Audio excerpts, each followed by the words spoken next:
আজকে আমরা চলে এসেছি বিষ্ণুপুরে এবং আমরা হাট এরিয়ার কাছেই আছি। তো এখানে দেখতে পাচ্ছ আমাদের বিষ্ণুপুরে সেই কামান আমার পেছনে, এবং এখানে ছিন্নমস্তায়ের একটা মন্দির আছে। তো মা ছিন্নমস্তাকে প্রণাম করে আসলাম এবং দেখা যাক আর কোথায় কোথায় ঘোরা যায়। ইচ্ছা আছে রাসমঞ্চ এইসব কভার করা। স্টে টিউন, দেখা যাক কোথায় কোথায় ঘোরা যায়।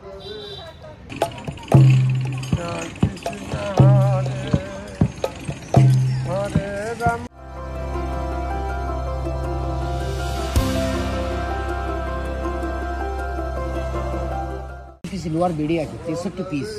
লোয়ার বেড়িতে মসৃণ দিয়ে একটা আরও কেমিক্যাল দিয়ে লুয়ো দিয়ে ঢালাই করা আছে। এই কামান ছিল রায়দরবারে, একটা পাহাড়ের উপরে ছিল, বুঝেছেন? আপনারা গেলে বুঝতে পারবেন, সে পাহাড়টা দেখতে পাবেন, পরীক্ষার উপরে আছে পাহাড়টা। যখন বিষ্ণুপুরে রায়সভার চারিদিকে বর্গিরা হানা দিচ্ছিলেন, তখন রাজা গোপাল সিংহর আমল, তখন শ্রী শ্রী মদন মোহন এই কামানকে দেখে বর্গিরাকে তাড়িয়েছিলেন। এই কামান যিনি তৈরি করেছিলেন তার নাম হচ্ছে জগন্নাথের কর্মকার, ঢাকা চট্টগ্রামে বাড়ি ছিলেন। এটা ছিল ওখানে, এটা 1757 সালে পলাশী যুদ্ধর সময়তে ইংরেজরা এটা নিয়ে যাবার লেগে অনেক চেষ্টা করেছিল, যার জন্য এখানেই পড়ে রয়ে গেছে এটা। আপনি কতদিন আমার রাজস্থানের বাড়ি। কোথায়? রাজস্থান। রাজস্থান। কতদিন গাইড লাইনে আছেন? এই লাইনে আছি ছোটো থেকে। টোটো হালেলি।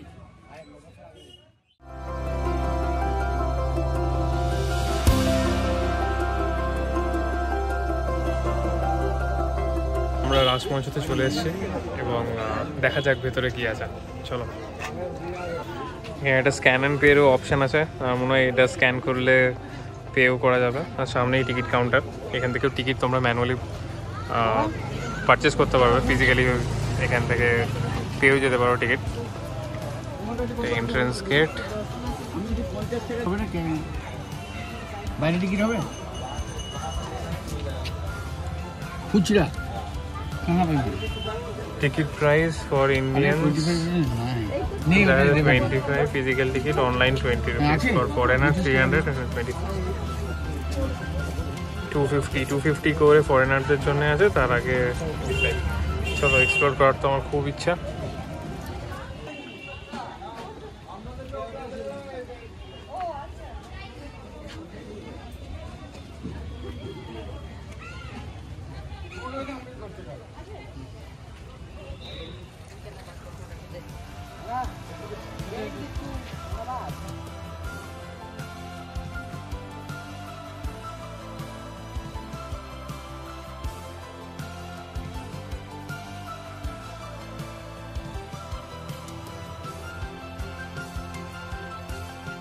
স্ট্রাকচারটা কোনো রকম স্ট্রাকচার তৈরি করে শুধু মাটির ইট দিয়ে তৈরি।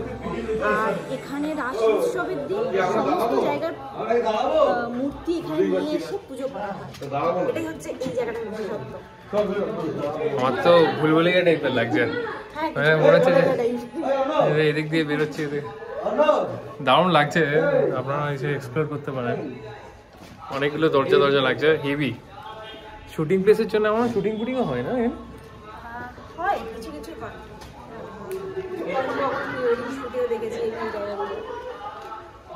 হেভি লাগছে, মেনলি কার্ভগুলো চরম লাগছে।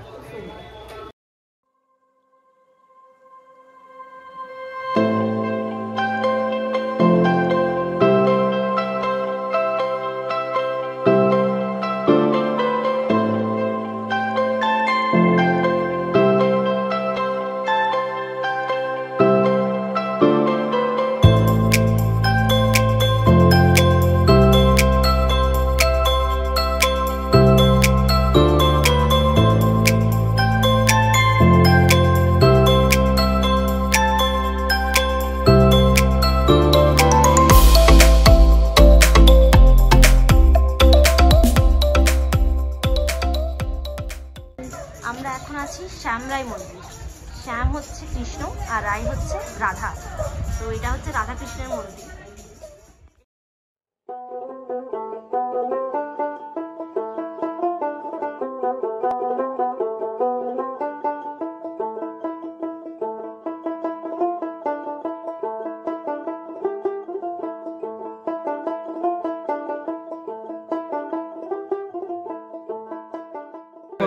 এই তো এই গাছের মধ্যে রয়েছে চারকোনা যেটা রয়েছে সামনেই যে ওটা হচ্ছে কদম গাছে ওই যখন ওই যে সে বস্ত্রগুলো নিয়ে গোপীদের বস্ত্র নিয়ে কৃষ্ণপুরে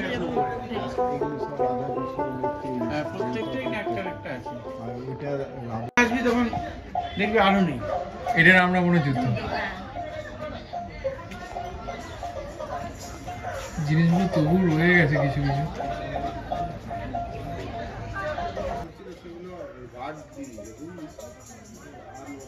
এই মন্দিরটা রঘুনাথ সিং প্রতিষ্ঠা করেছিল তাদের ইষ্টদেব কৃষ্ণ আর রাধা উৎসর্গ করে।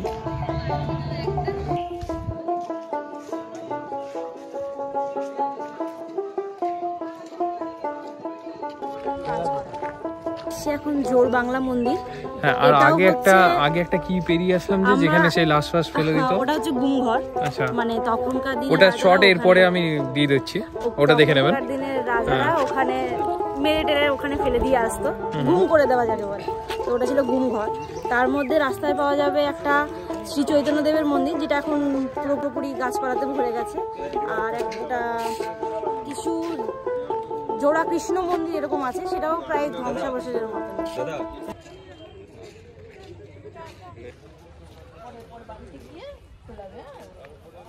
দেখতে দুটো বাড়ির মতো লাগছে।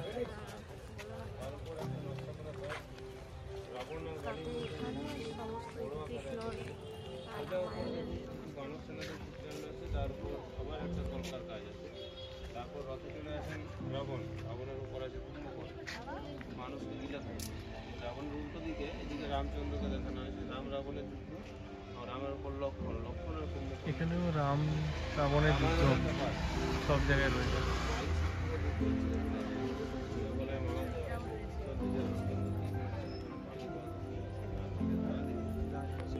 আমাকে ছেড়ে দে, আমি পারবো না।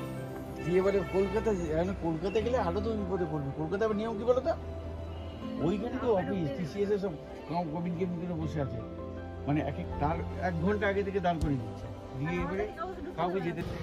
জোর বাংলা মন্দিরটাও তৈরি করেছে রঘুনাথ সিংহ, যে শ্যামরাই মন্দিরটা প্রতিষ্ঠা করেছে তিনি। আর সামনে আরেকটা মন্দিরে যাচ্ছি আমরা, এটা হচ্ছে রাধেশ্যাম মন্দির, ওই শ্রীকৃষ্ণের আর রাধার মন্দির। রাধেশ্যাম মানে রামের, আর এখানে সমস্ত কিছু রামায়ণের আর শ্রীকৃষ্ণের জীবনী যত লীলা আছে সবকিছুই মাটির উপরে খোদাই করা আছে।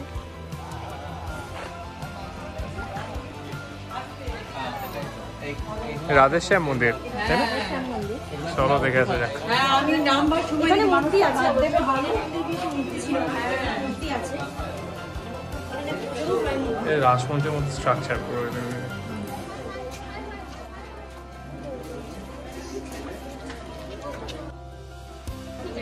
ওইটা নহবত খানা, আর এটা মন্দির। দেবলিনে যেটা বলছে যে এই মন্দিরটা পলাশির যুদ্ধের পরের বছরই তৈরি করা হয়েছে, প্রতিষ্ঠা করা হয়েছে।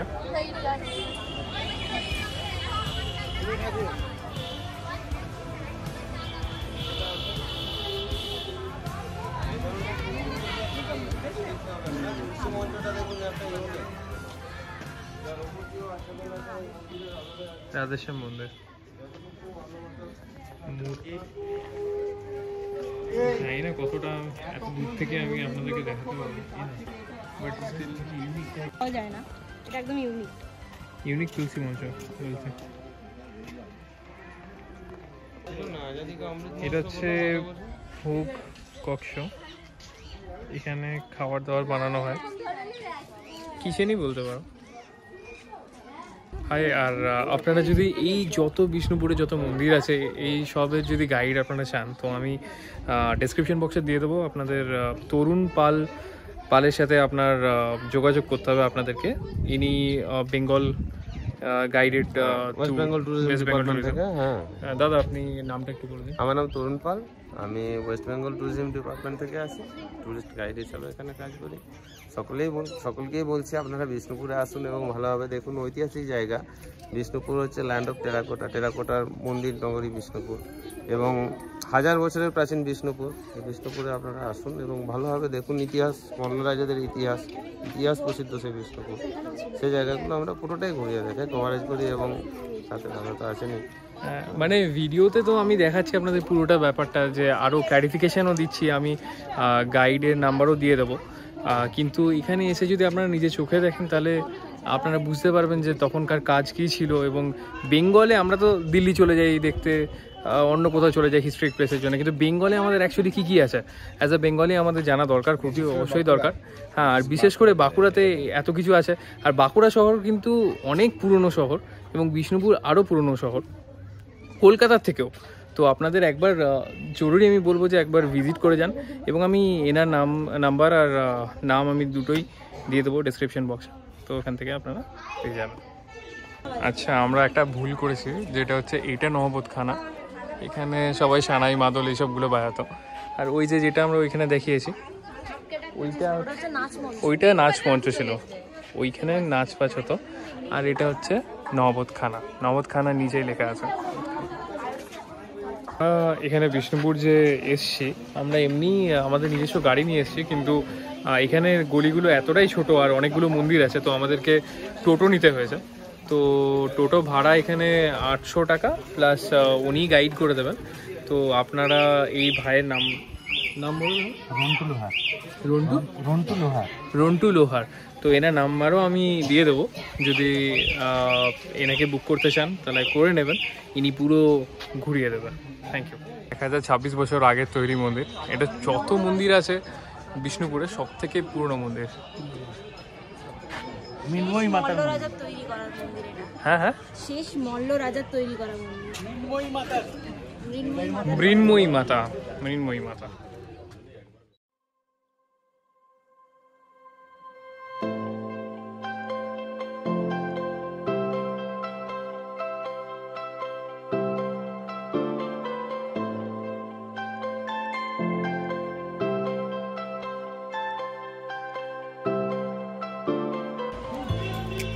ডোগরা শিল্প, মানে এগুলো টেরাকোটা নিলে আপনি এইটাও নিতে পারেন, এই গজরাটাও আছে এনকে, আর এটা হচ্ছে আপনার পালিশ।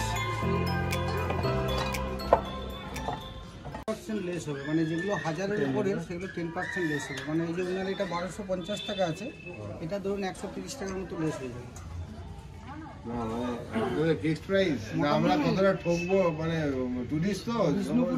প্রথমে বলি, বিষ্ণুপুরের দ্বিতীয় জায়গায় কোথাও ডোগরা নেই, আর এই ডোগরার রেটটা আপনি জানতে পারবেন আপনার হাতের মোবাইলটা আছে না, মোবাইলটা আবার সার্চ করলে সঙ্গে সঙ্গে পরপর রেটগুলো বেরোবে। তার থেকে আপনার এখানে 40%-এর মতো লেস পাচ্ছে। মানে এইটার দাম আপনার দেওয়া আছে দেখুন 4280 টাকা, আমার কাছে শুনলেন 3600 টাকা আগেই, তারপরে 10% লেস। মানে কতটা লেস এবারে বুঝতে পারবেন, কারণ সব জিনিসেরই রেট মোটামুটি ওদের দেয়া থাকে। ডোগরা তো আর মানে এমনি সব দোকানে পাওয়া যায় না, কম বেশির কিছু নেই, এগুলো মার্কেট প্রাইস যা থাকে তার থেকে আমাদের কাছে প্রচুর কম, কারণ আমরাই বানাই। আমাদের বিষ্ণুপুরের বুকে আর ডোগরা দ্বিতীয় জায়গায় আপনি দেখেনি, মাটি আপনি সর্বত্রই দেখতে পাবেন সব জায়গায়। এটা 1500 টাকা, মানে 10% লেস করলে 1350 পড়বে। এটা হচ্ছে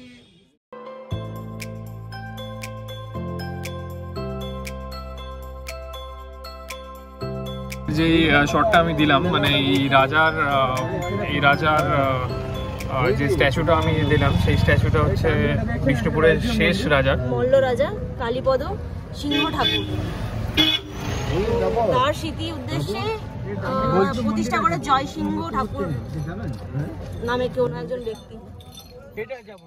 আমরা আর এই মন্দিরটাতে ঢুকলাম না, এটা ওই 25 টাকা টিকিট যেটা আমরা কেটেছিলাম রাসমঞ্চতে, সেটা থেকেই এতগুলো মন্দির আপনারা এক্সপ্লোর করতে পারবেন। এই মন্দিরটা হচ্ছে রাজা রঘুনাথ সিং এর বাবা বীরহাম্বীর, তার উদ্দেশ্যে এই মন্দিরটা তৈরি করা। তো এটাকে নাম দিয়েছে রাজা বীরহাম্বীরের উদ্যান এই জায়গাটা। ঠিক আছে, আর এইসব এখন দেখলাম না, তো আমরা এখন ঢুকে যাচ্ছি রাজবাড়িতে। হ্যাঁ, রাজবাড়িটা হচ্ছে ঠিক এর পাশেই। বিষ্ণুপুরের এন্ট্রেন্স ছিল এটা দিয়ে হ্যাঁ, রাজবাড়ি যাওয়ার এন্ট্রেন্স। তো আমরা এখন এটার মধ্যে দিয়ে ঢুকে যাই।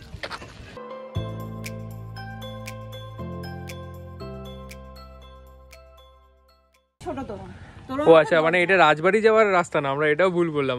এটা হচ্ছে বড় দরজা দিয়ে এন্ট্রেন্স, ওটা হচ্ছে ছোট দরজা দিয়ে এন্ট্রেন্স। তাহলে রাজবাড়িটা মনে হয় ওইদিকে পড়বে। আচ্ছা আচ্ছা, অনেকটা নষ্ট হয়ে গেছে ওটা। ওকে। আর এইগুলোকে বলা হয়, এটা বড় তোরণ, ওটা হচ্ছে ছোট তোরণ। তো তোরণ অর্থাৎ দরজা।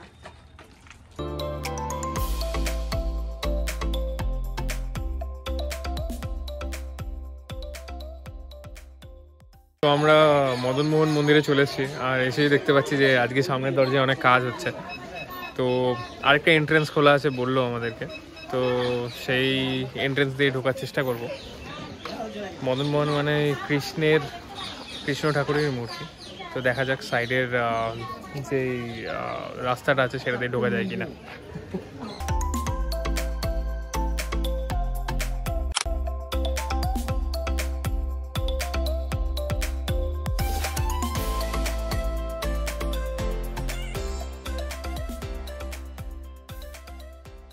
এটা হচ্ছে মদনমোহনের মন্দির। তো এই মন্দিরটা তৈরি করেছিল মল্লরাজ দুর্জয় সিং। আর এই মন্দিরে প্রচুর শ্রীকৃষ্ণের লীলা আছে, সেই সব ছবি খোদাই করা আছে। প্লাস এখানে ফুল, পশু পাখি, নানা রকম ছবি এখানে আছে, সেটা আপনারা দেখতেই পাবেন। আর খুব সূক্ষ্ম সূক্ষ্ম কাজ, যেটা দেখে খুব ভালো লাগলো। এখনও এখানে পুজো হয়, রীতিমতো পুজো হয় খুব ভালো করে। আর এখানে নাটমঞ্চ আছে, ভোগ মন্দির আছে, মানে যেখানে প্রসাদ তৈরি করে, তারপরে মদনমোহনকে সেই প্রসাদ বিতরণ করা হয়।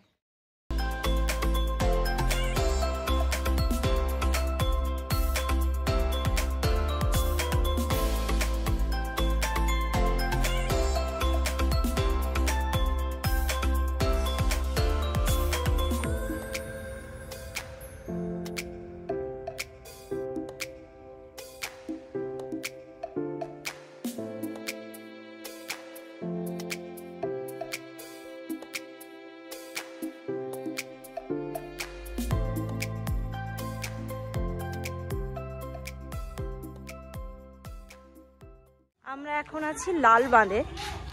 লাল বাঁধ হচ্ছে বিষ্ণুপুরের একটা বাঁধ, যেটা লালবাইয়ের নামে তৈরি করা হয়। আর লালবাই ছিল মল্ল রাজা রঘুনাথ সিংহের একজন কি বলবো অন্যতম বাইজি, যার নামে এই পুরো বাঁধটা তৈরি করেছিলেন। এখানে কিছু লোকাল হিস্ট্রি আছে, মানে লোকজনরা বলেন যে লালবাইকে নাকি এখানে মারা হয়েছিল মাঝ বাঁধে গিয়ে। রানীর মানে মল্ল রাজার স্ত্রীর কিছু আর্মি ছিল, তারা গিয়ে এখানে মেরেছিল তাকে। তো সেই থেকেই নাকি এখানে চান টান করে লোকজন, কিন্তু বেশি দূর যেতে দেয় না এখানে।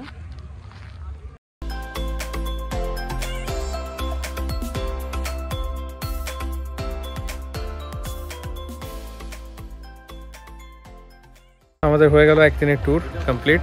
এখন আমরা এবার আমাদের গাড়ি কাছে যাব। ছোটোবেলা বললো হয়ে গেছে মোটামুটি বিষ্ণুপুরের ট্যুর। তো একদিনের ট্যুর আপনারা করেই যেতে পারেন।